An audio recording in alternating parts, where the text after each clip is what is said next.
18 വർഷമായി അബ്ദുൾ റഹീമിന്റെ മോചനത്തിനായി ഒരു നാടും ഒരു കുടുംബവും ഒരു ഉമ്മയും കാത്തിരിക്കുകയാണ്. അതിൽ പുതിയൊരു നിയമ നടപടി കൂടി വരികയാണ്. അബ്ദുൾ റഹീമിന്റെ കേസിന് ഡിവിഷൻ ബെഞ്ചായിരിക്കും പരിഗണിക്കുക.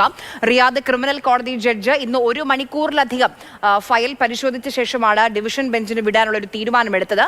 18 വർഷമായി സൗദി അറേബ്യയിലെ ജയിലിലാണ് കോഴിക്കോട് കോടമ്പുഴ സ്വദേശിയായ അബ്ദുൾ റഹീം കഴിയുന്നത്. സുരേഷ് വെള്ളിമുറ്റം തയ്യാറാക്കിയ റിപ്പോർട്ട് കാണാം.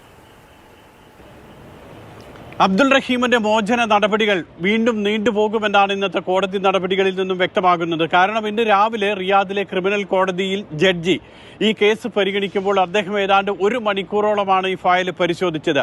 അതിനുശേഷമാണ് അദ്ദേഹം ഇങ്ങനെ പറഞ്ഞത്, സൂക്ഷ്മ പരിശോധനയും കൂടുതൽ പഠനവും ആവശ്യമാണ് എന്ന്. ആ നിഗമനത്തോടു കൂടിയാണ് ഡിവിഷൻ ബെഞ്ചിന്റെ പരിഗണനയ്ക്ക് കേസ് വിട്ടിരിക്കുന്നത്. ഇനി ഡിവിഷൻ ബെഞ്ച് അബ്ദുൾ റഹീമിന്റെ ഈ കേസ് പൂർണ്ണമായും പരിശോധിക്കണം. ഇതുവരെ ഉണ്ടായിട്ടുള്ള നടപടിക്രമങ്ങൾ, പ്രോസിക്യൂഷന്റെ വാദം, അബ്ദുൾ റഹീമിന്റെ വാദം, എല്ലാ സംഭവങ്ങളും ഡിവിഷൻ ബെഞ്ച് ഇനി പരിശോധിക്കും. അതിനുശേഷമായിരിക്കും ഈ ഹിയറിംഗ് വെക്കുന്ന ഒരു ദിവസമൊക്കെ ഇനി തീരുമാനിക്കുക. അതുകൊണ്ട് തന്നെ പുതിയൊരു തീയതി അല്ലെങ്കിൽ ഡിവിഷൻ ബെഞ്ച് എപ്പോഴാണ് ഈ കേസ് പരിഗണിക്കുക, കേസിന്റെ നമ്പർ എത്രയായിരിക്കും, അങ്ങനെയുള്ള കാര്യങ്ങളിലൊക്കെ ഇനി തീരുമാനം വരേണ്ടതുണ്ട്.